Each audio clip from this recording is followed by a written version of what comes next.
My name's Corey, and this is 98.7 WMZQ. Got Thomas Rhett on the line. Really appreciate you taking the time, man. How's it going? It's going good. How are you? Not too bad. So you're back on the grind after what looked like an incredible vacation, huh? Yeah, back to reality, man.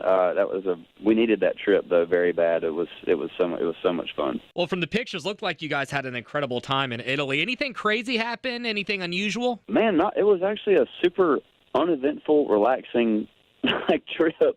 Me and Lauren literally decided that we were just like, you know what? Every time we go on vacation, we never get any rest because we're trying to be tourists, and we took 3 days and just slept in as long as we wanted, and that was probably the most nice thing we've done in about a year. So sometimes that's the best. I did crack up over your hashtag dad vibes post with the shortest of short shorts. Oh yeah, dude. Hey, you know what? I'm just trying to embrace the 80s dad vibe. Life changes, right?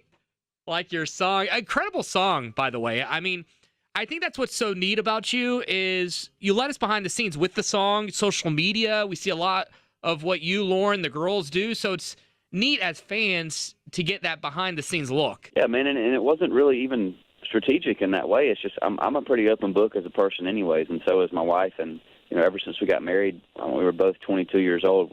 That's kind of been our vibe on social media since day one. And it is very cool to get to open our lives up, to our fans because, every time we meet our fans, it's cool because they feel like they know us and kind of what you see is what you get with us, and it's been really cool to see that. Now, what's interesting is you got other celebrity couples who won't post any pictures of their kids. Did you and Lauren have a discussion like, okay, this is going to be on or off limits moving forward? Did you have a discussion at all, or is it kind of like, okay, that was a cute picture, I'm just going to post it, and you're going to like it? Yeah, I mean, before we had kids, I think we were just like, okay, we're not going to post pictures of our kids, and then Willa Gray got home, and she just was doing so much cute stuff that we were just like, okay, we'll post this one photo, and then it became like, okay, we'll post this one. And we do try to monitor it just to maintain a little bit of privacy in our lives, but if it's like a family picture or something that's just like too cute to handle, we'll post pictures of our girls. You're proud parents. How could you not, right? Exactly, I know. Was there anything that one of you wanted to post and the other one was like, no? Anything you can recall?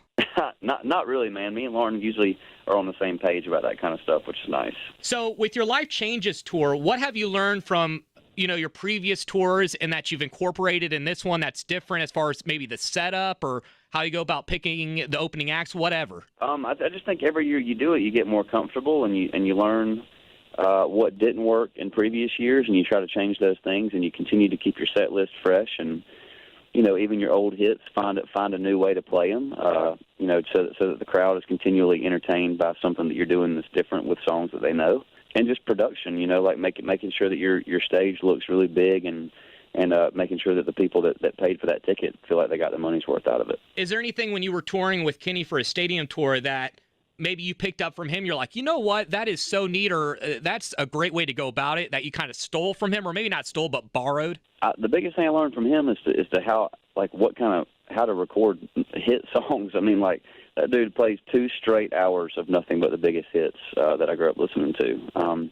And on top of that, he makes you feel like you're his bud. All those fans, they are so loyal to Kenny because he's created this culture over the last 20 years, and these people are going to come to his shows for life. And it's a really cool bond that him and his fans have with each other that I hope I can create as well. Is it just floor you that he runs around nonstop for 2 hours? I mean, all his songs are so upbeat. It blows my mind. Yeah, no, it's crazy, man. He's in such good shape, and I've never seen him not that energetic before. It's really remarkable to watch. It's also tiring. It's just remarkable how much running he actually does. It's like, how does he have that energy? Well, Thomas, really appreciate you taking the time, man, and you have a good one. All right, man. Thank you very much.